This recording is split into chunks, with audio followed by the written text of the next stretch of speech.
My name is Sophia, and at 31, I work part-time at a neighborhood supermarket. Today marks the beginning of November, a time when things start to get busy as we head towards the year-end. The manager approached me, expressing interest in discussing some time off over Christmas. It felt unusual, as it's not often I request time off. The truth is, I began, we're thinking of spending Christmas at my husband's parents' house this year. I'll need to take the 24th and 25th off. Oh, that's what it's about. Of course, that's fine, the manager replied reassuringly. You're always working hard, Sophia. Thank you. That's a great help. Isn't your husband's family based quite far away, and you're from around here, right? The manager inquired. Yes, I'm from the neighboring town, but my husband is from Boston, I explained. Boston, huh? That's quite a distance, the manager remarked. Yes, it is. Unfortunately, due to circumstances, we haven't been able to introduce Alexander yet, I shared. Even more reason for you to head back. Don't worry about the store. Go and visit, the manager encouraged. Thank you. I appreciate your understanding, I expressed gratefully. Alexander is my 2-year-old son, currently attending a child care center. When I gave birth 2 years ago, a certain societal issue made it difficult to introduce him, and we haven't found the right time. Recently, things have finally started to calm down, and it seemed like a good time. My husband, Lucas, is a medical technician at a hospital, making it difficult for him to take time off, so we were particularly keen to make it happen this Christmas. Later, Lucas returned home after Alexander was asleep, and as we shared a late dinner, he brought up the discussion we had agreed upon regarding getting time off from work. Oh, by the way, I'll call my dad, Lucas mentioned. He tried to reach me while I was on my way home. Whenever there's news, it's always my dad who calls. My mom is the quiet type. She tends to delegate communication tasks to my dad. That's true. Now that you mention it, I nodded in agreement. My father-in-law has a cheerful personality, Lucas added, and he was quite friendly when we first visited to announce our marriage. He's always laughing and engaging in conversation. On the other hand, mother-in-law, as I put it, is quiet and speaks sparingly. Honestly, since getting married, we've hardly had the chance to converse, and I was hoping this visit to Lucas's home would help close the distance a bit. Lucas ended the call with his dad and turned to me, saying, Dad is really excited to meet Alexander. He can't stop talking about it. Let me know if there's anything you want or need, he said, casting a thoughtful glance my way. I couldn't help but wonder what would unfold when we arrived, but I found solace in their excitement. My parents had also urged us to go this year, insisting we introduce Alexander. But you love father-in-law and mother-in-law too, don't you? Poof, we're both in the same boat, aren't we? Anticipation filled us as we finally returned to Lucas's home. The day we had been eagerly awaiting had arrived, Christmas morning. After about a 4-hour drive, we pulled up to Lucas's house just before noon. I noticed sister-in-law's family's car parked there, indicating their early arrival. Merry Christmas, we called out as we stepped into the entrance. There, with a beaming smile, stood father-in-law. Good job on the drive. Take it easy today. In his arms was Ava, sister-in-law's daughter. Oh, Ava, you've grown so much, I exclaimed. I'm 6 years old now, she announced proudly. Really? You're in elementary school, I replied, amazed. Oh, there's Alexander, Ava said, stepping down from father-in-law's embrace to greet him. Alexander returned her smile, melting our hearts. Come on in, father-in-law ushered us into the living room, where sister-in-law Isabella and her husband awaited. Isabella's husband offered a warm smile, while Isabella herself appeared distant. Merry Christmas, we greeted them, but there was no response from Isabella.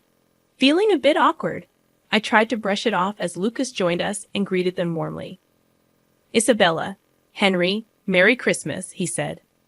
Oh, we haven't seen each other for a while, have we? How have you been? Isabella, who had been staring at us until a moment ago, now flashed us a smile. Did they just ignore me? It seemed like neither Isabella's husband nor Lucas noticed.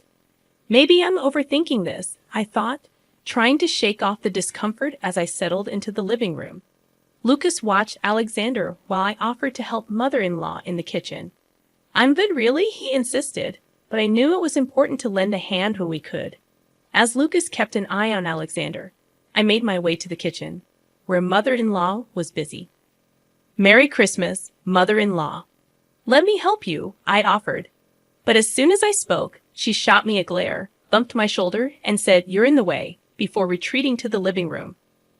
I could hear her say, "Oh, Lucas, Merry Christmas. Have you been well? What's going on? First, sister-in-law, and now mother-in-law. Did I do something wrong? I couldn't think of anything.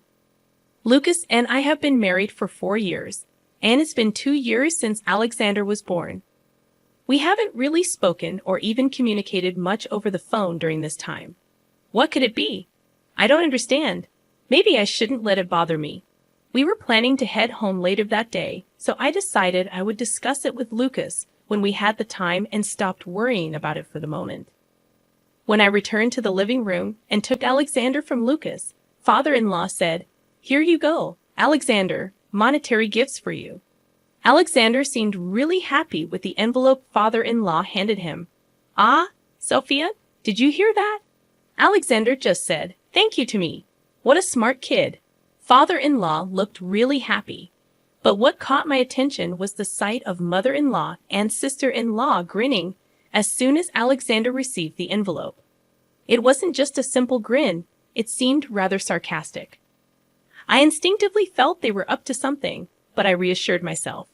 Nothing like this has ever happened before. It must all be in my head. And so time passed, and in the evening we headed home. The next day, we went to my parents' house since we see them often. Alexander was all smiles when he saw his grandparents. "Merry Christmas. Your grandpa and grandma have presents for you." Lucas and I were a bit taken aback by how much my parents spoiled Alexander. Just like the day before, my dad handed Alexander monetary gifts. "Ah, oh, Sophia, did you hear that?" Alexander just said, "Thank you" to me. "You're kidding." That's exactly what father-in-law said. Everyone laughed. As I took the monetary gifts from Alexander, I felt something unusual with my hand. Why does it feel so heavy? I had not sensed anything inside the envelope when I received it from my father-in-law the day before. Yet, I couldn't help but wonder at that moment. He wouldn't have put $100 in here, would he? Is that even okay? I decided to chalk it up to my parents' indulgent love for Alexander. Our home is about a 30-minute drive from where we were, so we ate lunch and then headed back. After giving Alexander a bath and putting him to bed, I decided to check the monetary gifts. Oh, it is indeed $100, just like last year. Huh, I kind of feel guilty. Well, we'll have to give something back in return, won't we? Just like last year, my parents didn't hold back, given I'm an only child, and Alexander is their first grandchild. I understood their affection, and yet I was a little flabbergasted. Nevertheless, I felt grateful, so I jotted down the amount of money received. But my dad seemed quite eager too. He was totally in sync with my father-in-law. This year will be interesting. Last year, since we couldn't meet, they had sent us a gift card, and the amount on the card was $100. They were thrilled to have a grandson, weren't they? Remembering my father-in-law holding Alexander and talking happily the day before, I continued the conversation and opened the envelope. That's when the unexpected happened. Wait, what? A leaf. There was a single green leaf inside the envelope. I was at a loss for words. Then Lucas, startled by my reaction, exclaimed, "What a leaf? What on earth is this?" He started to laugh uproariously. But what came to mind at that moment was the behavior of my mother-in-law and Isabella. No way, I thought. Anyway, I'll call them. They'll surely be concerned about this too. Lucas seemed to think it was all a prank, and while laughing, he tried to call my father-in-law, but there was no answer. Oh, they might be in the shower. Let me try calling Mom. Lucas then called his mother. It seemed she answered, and he told her about the leaf. From her surprised reaction, It was clear she was explaining something to Lucas. Oh, so that's what it was, huh? All right, I'll let Sophia know. Why do you want to talk to Sophia? Me? Hold on a sec. Lucas pulled the phone away from his ear and said, Mom sounds super apologetic. She says she wants to apologize to you, Sophia. Is that okay? Sure, I replied. While his words were surprising, I reluctantly took the phone from Lucas and picked up the call. Hello. Just like that, mother-in-law went completely silent.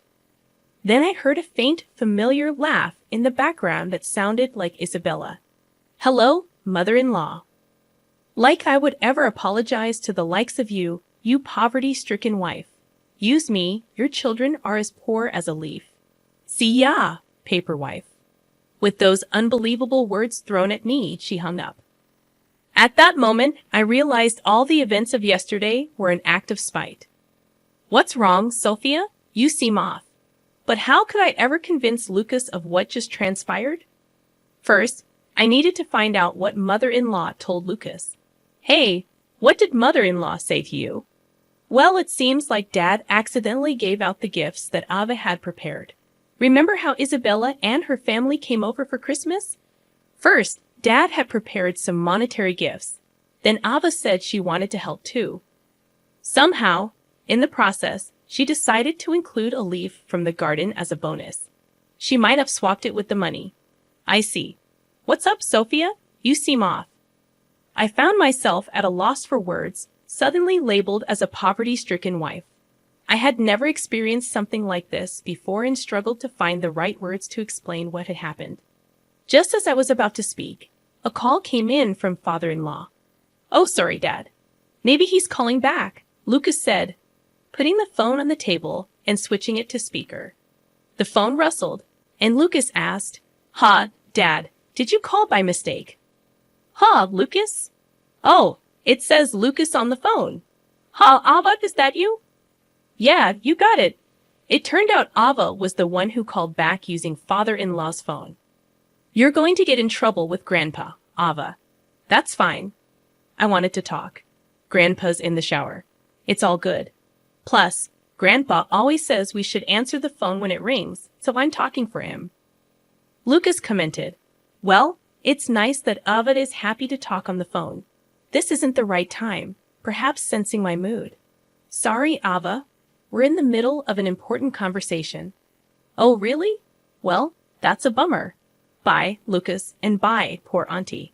Wait, Ava, What's up? What did you say at the end? Both Lucas and I didn't miss what Ava had said at the end. It sounded like she said, poor wife, because Mommy's grandma also called Auntie poor wife. She just said it earlier too. Right now, Mom and Grandma are chatting over coffee. Ava, could you explain to Lucas what you mean by earlier? When Grandma was on the phone? Yes, so here's the thing. Broke wife once mentioned this to me. It's all about the leaf. Mom used to prepare the leaf with a smile and taught me all about it. She said that for the less fortunate, monetary gifts come down to a single leaf. Lucas looked at me with a baffled expression, and all I could do was stay silent.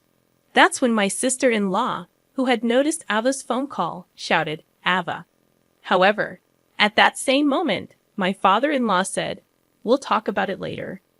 Feeling confused about what was happening, I saw the phone being handed over from Ava to my father-in-law. Sorry about that. I was taking a shower. Then when I got dressed and came out, I found Ava saying something outrageous. So you heard it too, Dad? I'm sorry, Lucas. Could you hand the phone to Sophia? No worries, Dad. We're on speaker. Sophia's listening too.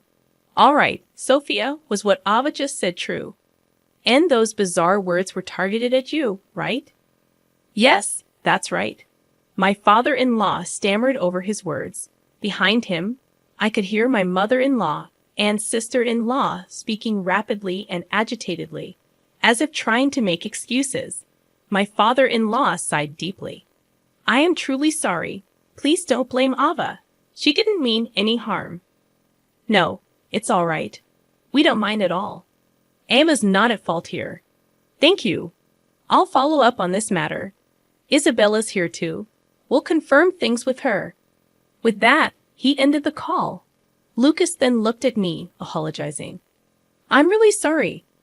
I have no idea what's going on," he said, utterly confused. I shared with him all the discomfort I felt during my visits to Lucas's house. We decided to wait for a response from my father-in-law. Surprisingly, we received a reply sooner than expected. And amazingly, the very next day, Isabella's husband drove father-in-law, mother-in-law, and Isabella to our house. Upon entering, they stood before a sullen mother-in-law and sister-in-law, and father-in-law, along with Isabella's husband, apologized profusely. "We've done something truly disrespectful. We are sorry. We apologize for the outrageous behavior of my wife." The deep apology was appreciated, but the two of them didn't utter a single word.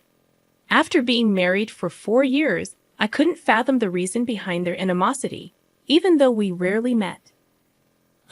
May I ask, why did you suddenly act this way towards me? If I understood the reason, I could address it. There might be some misunderstanding, I thought, but there was no response to my question. The two of them were intent on ignoring me. Father-in-law, enraged by their attitude, shouted, "Answer her." Finally, Isabella grudgingly responded, but her answer was unexpected. "Well, Mom was originally against the marriage." "Wait, that's it? And why? Why did you let him marry a woman like this? A woman who doesn't even wear a single brand name item, who dresses in mass-produced cheap clothes. Indeed, I'm not interested in branded items. On the other hand, Isabella is the type who likes branded goods, and my mother-in-law also owns and wears a few brand-named items. Are you saying? Don't tell me that's the only reason you insulted her? That's all it is. I just don't want her in our family. I wish they would divorce soon, and she would just disappear. You know, how could you say something so rude? And what about you? Why are you supporting such a woman? You're a top-tier company employee and elite. You should choose someone suitable for our family, right? Despite Lucas being a well-qualified medical professional, we can't accept such a woman as a family member, can we?" Upon hearing Isabella's true feelings, her husband was speechless.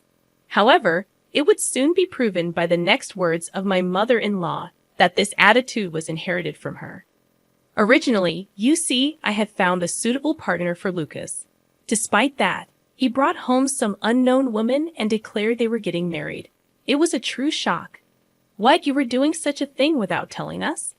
"There are limits to what's acceptable to do to Sophia. It's fine, isn't it? She's just a poor girl, isn't she?" Her parents didn't seem very impressive either, quite impoverished, don't you think? She wasn't wearing a single branded item. In other words, she's from a struggling household that finds it hard to make ends meet, right? What? What are you saying? Besides, to love a child born of such a woman? Impossible. It would taint our precious Ava. We had plans for her to marry a friend's child. Upon hearing his mother's true feelings, Lucas was speechless. Feeling the same way, wondering how I could have missed all this, considering that my father-in-law called not out of interest but disinterest, everything makes sense as harassment. "Well, it's fine if you divorced. Please do it as soon as possible. Let's go. We don't need to get involved in this farce," I said, ready to clear up a misunderstanding for the sake of my pride. Just as my father-in-law was about to say something, I was ready to defend myself. The ones who dramatically opened the living room door were my parents. "It's been a while, father-in-law, mother-in-law. Did Sophia call you?" My parents, aware of the situation, had arrived just in time. When they heard that my father-in-law was coming over, I had contacted them. It seemed they had heard some of mother-in-law's terrible comments from outside the door. Their timing was perfect. My parents approached mother-in-law with serious faces. "What is it?" Then my parents took out business cards from their breast pockets and said, "Here you go." Amazingly, they dropped their business cards at mother-in-law's feet, their attitude seeming to say, "Pick it up." I had to try hard to suppress my laughter. The one who rose to their bait was Isabella, picking up the business card and shouting, "Stuck arrogance from a poor person." You didn't even wear any branded items today, and your clothes look mass-produced. As soon as she looked at the card, she realized her mistake. Mom startled.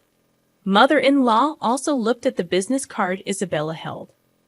You two are executives of Valac Clo. Yes, my husband. And I started out together. He's an executive at the headquarters. I'm the head of planning. Our daughter quit when she got married. You know that, right? Both of my parents are currently working at the headquarters of Valac Clo, a famous low-cost apparel brand. I also, after graduating from college, while I had spoken to my father-in-law and mother-in-law about myself at the time of our marriage, my parents had never explained their situation. So she could go back to work anytime she wanted, right? What? That's amazing. You work at that famous fashion brand's major corporation. So what do you mean we're poor? That my grandchild is the grandchild of a poor wife because you opposed the marriage? It's okay to harass us. It's not. We're really sorry. But that apology was only because my parents held executive jobs. Needless to say, it was beyond the point of being resolved by just an apology. Henry looked disappointed as he said, I thought it was a good thing to leave Ava with my parents, but you? I stuttered. I'll drive you home, but after that, we'll live separately. What? What are you talking about? I'm glad I got to see your true face. Let's discuss our divorce when we get home. Henry then left the house. At that moment, my father-in-law also stood up, bowed deeply to my parents, saying, I'm really sorry for what happened. He then turned to us. I'm really sorry. I'll be in touch. Looking sternly at my pale-faced mother-in-law, he said, Be prepared when you get home. Before he too exited our house, my mother-in-law and Isabella hurriedly grabbed their belongings and rushed out. I caught my breath at home. After my parents kindly offered to pick up Alexander from the child care center later, I received a call from my father-in-law. He told me that my mother-in-law had been forcibly sent back to her parents' house. It's a de facto separation. Apparently, they made this decision because they were unsure what she might do to Alexander. But it's a separation with a premise of divorce, and it seems they are waiting for the right timing. As for Isabella, the divorce was finalized immediately after she returned home. Henry obtained custody of Ava. Isabella, of course, has taken refuge in my mother-in-law's house. But she seems to be getting a good scolding from my mother-in-law's mother, who knows the truth and is currently on a job hunt. We continue to live our busy daily lives. It feels really good to not only see our child grow up as parents but also to share this joy with his grandparents.